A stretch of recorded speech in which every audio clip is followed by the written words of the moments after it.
From the windswept mesas of the Navajo Nation to distant schools far from home, the story of Navajo boarding schools is one of loss, resilience, cultural survival, and transformation. For generations, Navajo children were taken, sometimes forced, into institutions designed to break their connection to family, language, and land. Yet what emerged was far more than victimhood. It is a legacy of resistance, culture kept alive, and a people asserting their identity despite the intent of assimilation. In the late 19th century, the federal government and Christian missionaries launched a campaign of assimilation designed to civilize indigenous children.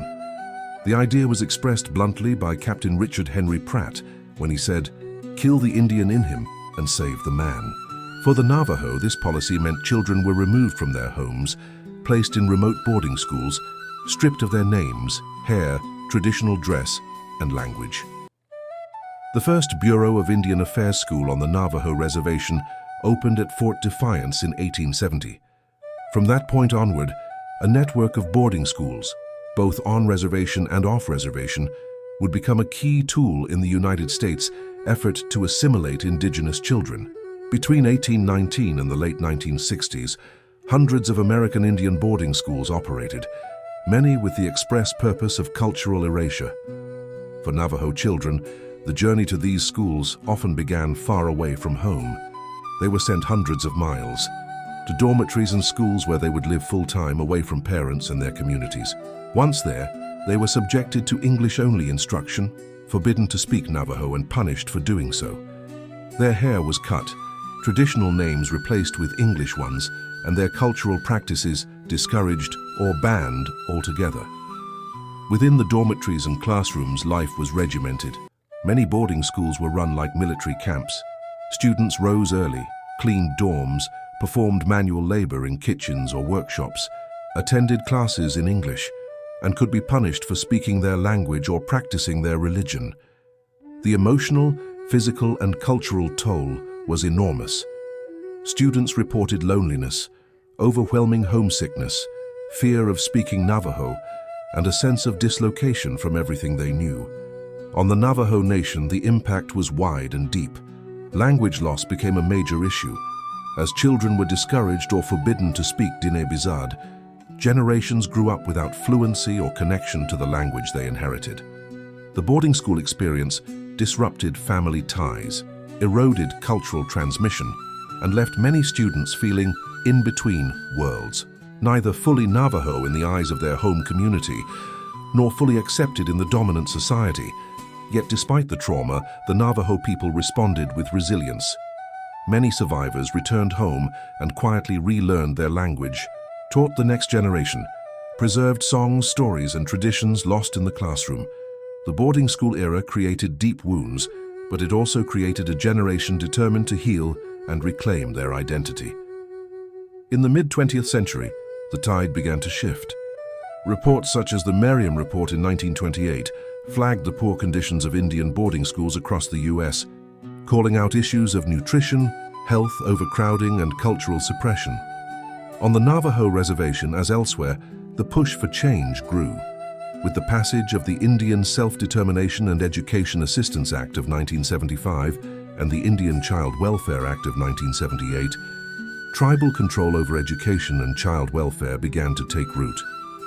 For the Navajo Nation, reclaiming education meant reopening local schools, promoting bilingual education, and teaching Navajo language, culture, and history.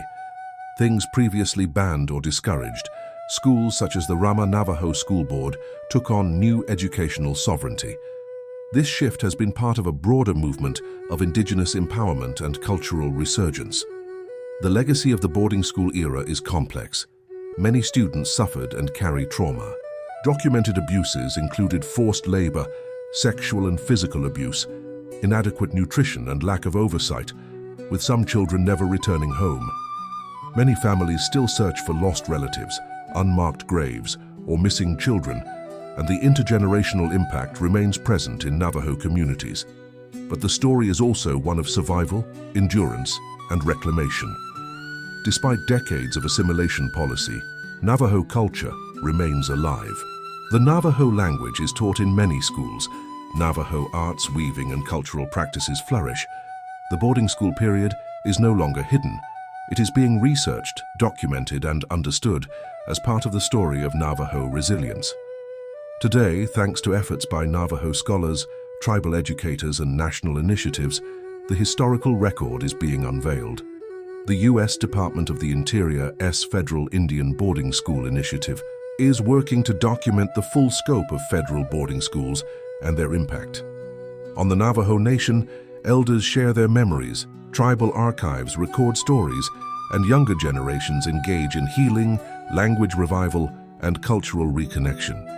The impact of the boarding school era extends into the present through language revitalization efforts, mental health and wellness programs for survivors, and legal and moral claims for recognition, accountability, and healing. These schools removed children from their communities, but they also sparked movements of self-determination, education reform, and cultural endurance. When we examine the story of Navajo boarding schools, we must do so with both clarity and compassion. We acknowledge the suffering, but also the strength. We recognize the intent of assimilation, but also the spirit of resistance. We see how an entire generation was shaped by an education system meant to erase them, yet they returned and helped rebuild with their language, traditions, and identity intact. To understand the impact of these schools is to understand the way the Navajo Nation today sees education, not as assimilation, but as empowerment, not as rejection of culture, but as its renewal. Every student who relearns Navajo language, every weaver who passes on a story, every scholar who researches their community, it is a statement that the warmth of the home fire cannot be extinguished. If you found value in this video, please like and subscribe to our channel. If you'd like us to create more videos on Navajo history, indigenous education, healing from boarding school legacies, or any related topic, let us know in the comments below. We do love to hear your suggestions and create content you want to see. Thank you for watching, and remember, the strength of a people endures beyond the policies meant to erase them.